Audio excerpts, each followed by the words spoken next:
A juíza responsável pela ordem de prisão emitida contra ele na segunda-feira, Andréa Calado da Cruz, que é do Tribunal de Justiça de Pernambuco, já foi acusada de manipular de forma arbitrária a distribuição de processos criminais originados de inquéritos policiais. A juíza foi alvo de uma representação em janeiro de 2014, protocolada pela direção da subseccional da OAB de Vitória do Santo Antão, em Pernambuco, onde a juíza atuava na época. Uma funcionária da Justiça teria se recusado a seguir a orientação da juíza para essa distribuição irregular de processos, com base em uma orientação do juiz diretor do foro, mas foi coagida moralmente pela magistrada a proceder de forma irregular, segundo essa nota divulgada na época pela seccional da OAB lá de Vitória de Santo Antão. Ô, Fabio, o que chama a atenção é que essas pessoas continuam no judiciário, né? Dá aquela sensação de que o mundo do judiciário é mesmo uma ilha separada do resto do Brasil, que os juízes têm regras próprias, né? O próprio esquema de aposentadoria, né? A aposentadoria compulsória, que é uma punição que na prática não pune nada, e casos como esse que se repetem, tudo isso corrobora essa nossa visão, né, Fabio? Infelizmente, né, Brown? E aí a gente tem que falar especificamente dos magistrados, né? Dos magistrados em si. Todo advogado sabe, né, que juiz tem juizite, mas juizite é aquela coisa até tolerável, né, que você enfrenta no dia a dia, porque eles acham que existe alguma hierarquia entre promotor, entre advogado, entre juiz, e não existe. Mas não adianta você falar isso, sendo que na prática é completamente diferente, e existe sim, né? Todo mundo aqui que já operou de alguma forma no direito sabe o que eu estou falando, sabe que essa é a realidade. No caso dessa juíza especificamente, nem vou pedir para o Conselho Nacional de Justiça, né, que investigue, que veja, que aprimore, porque, sinceramente, a gente está num tempo muito esquisito. Talvez isso seja requisito para ela subir, né, espontaneamente aí de cargo, né, ser indicada aí para o STJ, para o STF no futuro, nós não sabemos, né? Nós definitivamente não sabemos mais. Então, quando a justiça deixa de ser justa, por razões como essa magistrada acabou fazendo, que usou aí nas condenações, tanto da Deolane, que eu não gosto nem um pouco, quanto, né, o pedido de prisão também do Gustavo Lima, usou aí sentenças usadas pelo ministro Alexandre de Moraes para justificar coisas assim que são injustificáveis no direito, né, que é um juízo de valor, não um juízo de fato, né? Um juízo de que tal pessoa estaria fazendo mal para a sociedade, aquela coisinha que a gente já conhece, talvez, né, esteja praticando um ato antidemocrático. Então, essa relativização da nossa justiça, que está lá na última instância, e a gente vê os seus reflexos na primeira instância, e infelizmente vemos esse reflexo também até em estudante de direito, nós estamos vendo o mal que faz para a sociedade. Agora, o que lava a alma, se você é do direito, pegue, né, a sentença do desembargador que reformou essa decisão, principalmente a questão da prisão do Gustavo Lima, e é uma delícia de ver, porque dá uma aula de direito, não uma aula do que, né, deveria ser, porque aquela pessoa faz isso ou aquilo. Lembra o que o direito ele é pautado em princípios, e esses princípios é um negocinho chamado lei. De vez em quando também a gente precisa lembrar que existe também um negocinho chamado Constituição Federal, e que essas violações da magistrada poderia supostamente configurar um outro negocinho que também está na lei, que se chama abuso de autoridade. Ou Constê, há tanto tempo, né, se fala em reforma do judiciário, você concorda que isso já deveria ter sido feito? Será que isso teria feito com que o país não estivesse nessa situação, Constê? Sem dúvida, tem que fazer uma limpeza geral, né, e começar a aplicar a lei.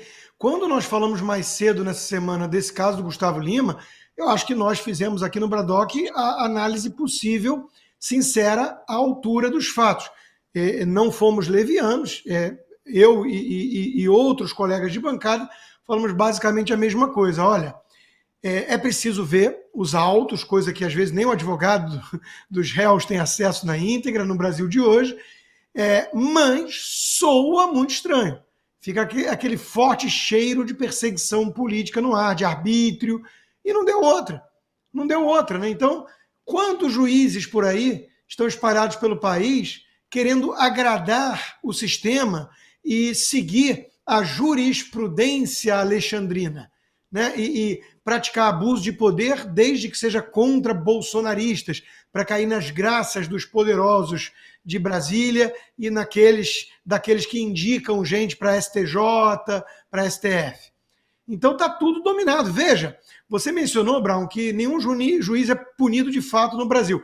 Uma foi a nossa parceira, Ludmila Lins Grilo, que teve a aposentadoria precoce, mas não tem acesso ao dinheiro. O Alexandre de Moraes congelou, né? Essa é a única punida por crime de opinião. Agora, o sujeito que tinha a senha LUL22, que fazia trote para ameaçar pessoas e tudo, não aconteceu nada, absolutamente nada com ele. Então, o mau exemplo vem de cima. Então, está tudo podre no Poder Judiciário. A instrumentalização do Poder Judiciário para servir de instrumento, né, de porrete, para perseguir, intimidar, censurar, prender a oposição dessa turma que está no poder, de esquerda, isso é visível hoje. E isso é tribalismo, isso não é república. República tem que ter igualdade perante as leis. Pressupõe a coisa pública válida de forma isonômica para todos. É o oposto do tribalismo, onde um clã guerreia com outro e quem vence vai lá e subjuga o perdedor. É isso que está acontecendo no Brasil de hoje, é o tribalismo. Então, que sistema de justiça é esse? Não dá para chamar de justiça. Dá para chamar de Polícia Federal, um sujeito que vai seguir ordens do Alexandre de Moraes e do Gonê para investigar quem acessou o X? Eu não chamo isso de policial federal, eu chamo isso de jagunço. Isso é coisa de jagunço, de vassalo. Então, está tudo errado no Brasil em relação ao Poder Judiciário. Tudo errado. Você pode acabar com a sua calvície agora com o combo da linha Vitagor. Nanotecnologia vai fazer o cabelo crescer de dentro para fora. DHT vai derrubar o hormônio seu, simplesmente bloqueador, e o tônico capilar. Ligue agora ou chama no WhatsApp 0800 355 3000. Diga adeus à calvície. Vitagor. Salles, queria te ouvir também. Você que é o nosso próximo advogado aqui da bancada, também operador do direito, também advogado, que nos dizem desse caso da juíza do Gustavo Lima, com essa ficha aqui, e que expediu essa decisão midiática essa semana, mandando prender o cantor, aparentemente sem grande fundamentação. E nos diz, Salles. Olha, Brown, é difícil falar, de novo, sem você olhar os autos, né? Você, hoje em dia, há uma profusão de opiniões sobre coisas que a gente não conhece, e não conhece porque, indevidamente, os processos muitas vezes têm tramitado de forma indevida, né, ou injustificada em segredo de justiça. Então é difícil dar opinião sobre coisas que a gente não tem a totalidade das informações. Que o caso tem cara de perseguição, tem cara de injustiça, tem, tanto que houve essa decisão do Tribunal de Justiça reformando a decisão de primeiro grau e, portanto, revogando a prisão preventiva e tudo isso.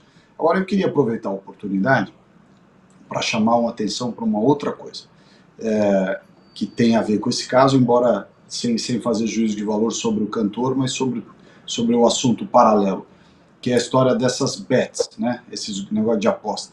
Hoje, nos jornais, tem uma matéria, tanto na capa do Estadão quanto na Folha de São Paulo, dando conta de que beneficiados do Bolsa Família gastaram, acho que 100 bilhões de reais, um número absurdo, assim, uma coisa absurda, em bets, né? O Brasil está inserido na América Latina, cercado de país ligado ao narcotráfico. Nosso país dividido em grupos criminosos, PCC de um lado, Comando Vermelho, Amigo do Norte, Amigo do não sei das quantas, ou seja, bandidagem para todo lado. Essa bandidagem, aliás, faço aqui um comentário sobre o que eu estou vendo no interior do estado de São Paulo, onde eu estou nesse momento, bandidagem imiscuída na política total. A quantidade de informações de supostos membros de crime organizado que estão sendo colocados como candidatos a vereador, a prefeito, gente que cooptou secretarias de prefeitura interior afora para fazer esquema, né, e lavar dinheiro do tráfico nas administrações. Ou seja, o Brasil, de fato, com esses problemas todos de tráfico de drogas, de crime organizado, de máfia da política misturada com máfia de drogas e armas. Agora essa liberação de aposta de tudo quanto é jeito, que vai ser uma lavação de dinheiro para todo lado. Quer dizer, nós estamos vivendo, no Brasil está caminhando a passos largos, e as pessoas não estão se atentando para isso. O Brasil está caminhando a passos largos, e já está bem avançado nessa caminhada, para se tornar um país dominado pelo crime organizado. O crime organizado que, por sua vez, tem braço político, tem braços no Poder Judiciário, tem braços em uma série de esferas. Né? A sociedade brasileira tem que adotar uma postura de absoluta intolerância com esse tipo de coisa ligada a crime organizado. Não pode ter 1 milímetro de espaço mais, porque nós já estamos nessa caminhada avançada. O Brasil está entrando para o timinho aí de México, de Bolívia, de Colômbia, enfim, de tudo que não presta do ponto de vista de crime organizado da América Latina. Nós estamos cercados de bandidagem e o Brasil virou, de fato, um lugar complicado, né? Grande parte dessa culpa é da elite desse país que convive com o crime organizado e faz de conta que não vê. Há uma outra parte que se curvou a isso e está participando desse troço. Né? Nós precisamos tomar uma atitude firme, uma atitude à la Bukele, como vinha dizendo aqui o Silvio Navarro, na hora que eu entrei no programa. Né? Mas não adianta só prender o coitado do rapaz negro que está lá, coitado no sentido de que é pobre, né? O pobre negro que está preso lá porque é traficante lá da ponta.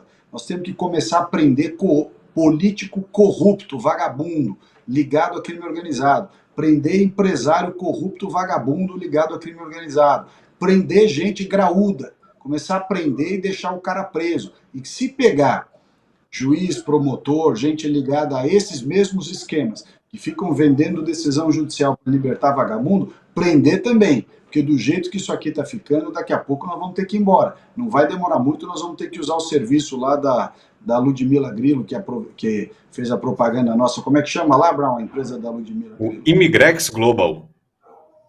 Imigrex Global. É bom todo mundo manter na carteira um papelzinho do Imigrex Global, porque está ficando difícil esse troço aqui. Ó, outra coisa que não tem por aqui, que tem fora, é o X, né? Vamos falar do X, o X que saiu do Brasil, e agora tem uma outra decisão relacionada a isso, que é o seguinte: a Procuradoria-Geral da República definiu, ao solicitar ao Supremo Tribunal Federal, que a Polícia Federal investigue os acessos ilegais ao X no Brasil, que as condutas punidas devem ter como foco os usuários que fizeram publicações com discurso de ódio e propagação de fake news que possam ter influência nas eleições municipais.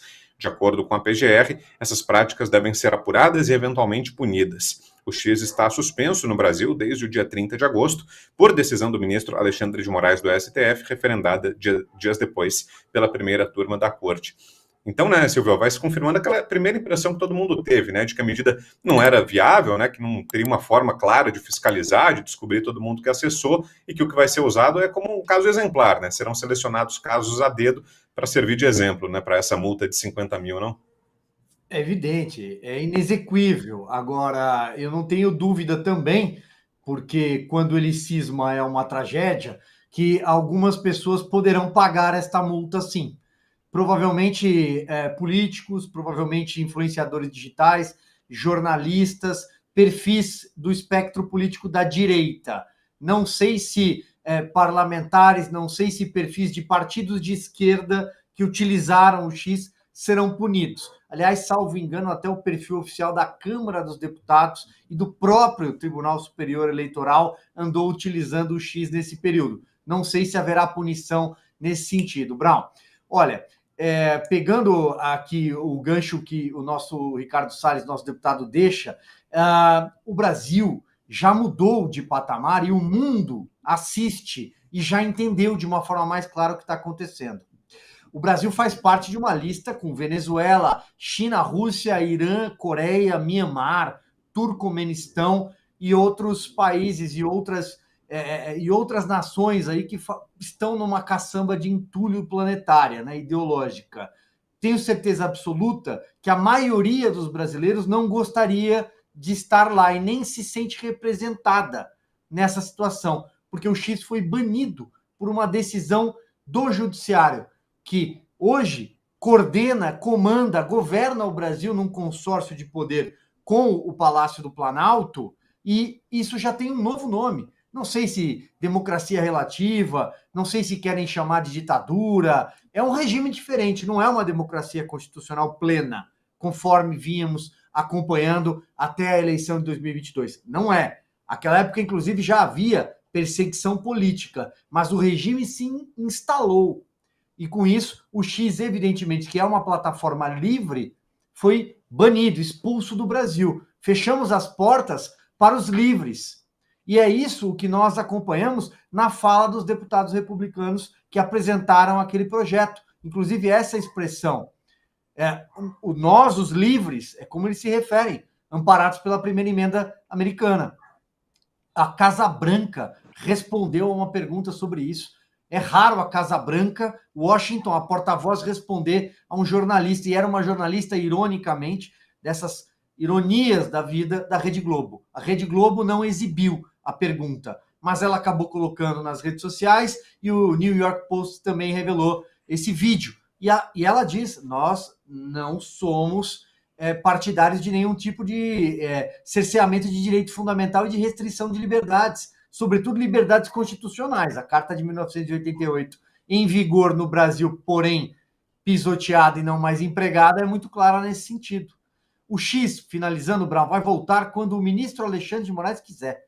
Como tudo tem acontecido. Quando ele quiser, vai voltar à rede social. Não importa se teremos já um advogado constituído, um escritório, as multas todas sendo pagas, até porque as cifras convertidas em dólar, elas são muito pequenas para o que o X representa. Eu acho que lá na frente, na ponta da chuteira, o que o Elon Musk, o que esses congressistas preocupados com uma democracia um pouco mais ao sul do continente, eu acho que eles estão preocupados com a liberdade, que é inalienável para um americano, para os Estados Unidos. Lá, os democratas ou republicanos não discutem a liberdade. Aqui, sim. Aqui a esquerda é a favor do cerceamento de liberdade. Por quê? Porque é próxima de valores como esses, que também cancelaram o X, e dos vizinhos cucarachos todos aqui. Você, Salles? É um absurdo, né? Tudo isso. Nós estamos assistindo um avanço gradativo, porém rápido e contínuo, da supressão das liberdades, da construção de um ambiente ditatorial no Brasil. O fato de você ter eleições formais, olha, vamos ter agora, dia 6 de outubro e tal, não descaracteriza o elemento fundamental de que as instituições e vários braços ligados ao Estado já operam no Brasil como operam em países que são ditadores. Isso é verdade. Né? Nós estamos vendo isso, não tem a menor dúvida. Essa decisão do X, né, de poder voltar a funcionar, como bem disse o Silvio, ela só vai acontecer na velocidade que as coisas estão tendo, só vai acontecer quando eles quiserem. Agora, num país, repito, num país com tantos problemas, de tráfico de drogas, tráfico de armas, máfia roubando dinheiro público à torto e à direito aí nesses escândalos de emendas direcionadas, esquema com prefeitura, esquema de desvio na saúde, esquema de desvio na área de energia elétrica, esquema de desvio em tudo quanto é coisa. A Polícia Federal tem mais o que fazer do que ser bedel, né? Bedel de rede social. Era o que faltava, você ter um departamento de policiais federais na internet vendo quem publicou uma coisa ou deixou de publicar. Pô, tem tanta coisa para fazer nesse país importante, né? Cuidar de fronteira, ir lá pegar contrabandista, traficante de droga, traficante de arma, político corrupto que rouba dinheiro de hospital, que rouba dinheiro de escola, que rouba dinheiro de habitação. Tem uma conta de publicação no Twitter, no X, tenha santa paciência, né? É ridículo. E você, Fabi, o que achou desse posicionamento da PGR? Bom, eu sempre apontei que Gonê seria um problema. Eu detesto falar que eu avisei, mas eu avisei lá naquela sabatina onde ninguém estava dando bola, que o Dino era o grande problema. Realmente, Dino é um grande problema, mas o Gonê não está passando batido. Ele deu uma pirueta, assim, uma ginástica jurídica para tentar, inclusive, ministro Alexandre de Moraes, não sei se você percebeu, mas o PGR Gonê, que é seu amigo, provavelmente, supostamente, acabou mudando a sua própria sentença, né? Porque a sentença do ministro Alexandre de Moraes dava aquele negócio, multa de R$50 mil para quem se utilizar do X, né, por subterfúgios tecnológicos ou qualquer outro meio, uma coisa assim. Aí o Gonê pegou isso, que já era um horror, fez 2 horrores, se é possível, né? Falou, não. Ele está falando, na verdade, o ministro Alexandre de Moraes quis dizer discurso de ódio, quis dizer fake news. Ambas condutas citadas pelo Gonê não são crimes no Brasil, né? O Salles aí faz parte do nosso tão fadado legislativo. Não legislamos a esse respeito. No máximo, aí temos portarias dos tribunais superiores eleitorais, o TSE, que os TRS também estão se utilizando para justificar isso. O que é isso, Gonê? É uma forma de falar, peraí, nós vamos multar só quem realmente incomoda, né? Porque a lista é imensa, tem Choquei, tem todos os canais de mídia, né, de mídia que eles curtem. Como é que vai fazer? 50 mil reais por dia? 50 mil reais, mesmo falando que o meu amigo viu, né, que meu amigo postou. Então, na verdade, tudo isso é uma grandíssima piada. E é uma grandíssima piada ainda a gente ver os senadores não fazendo nada. Rodrigo Pacheco, lá naquela comitiva ridícula do Lula, dando risadinhas daquelas baboseiras que estava falando Lula, enquanto nós aqui estamos censurados. Eu só não tenho aqui, mas eu vou começar, eu vou pedir ainda, enquanto é tempo que nós somos livres, eu vou providenciar um nariz de palhaço, porque a gente merece, Brown. O brasileiro está merecendo. A gente continua censurado, que eu sempre falo, aqui em São Paulo o ar está de forma que não dá para respirar, então estamos sufocados e estamos sobretaxados. Isso não é uma vida nem sequer digna, né, para aqueles que dizem que nós temos muito direito e que dá para conversar com esse pessoal do Supremo. Ah, é? Dá? Então faz isso para nós, faz essa gentileza de quebrar essa.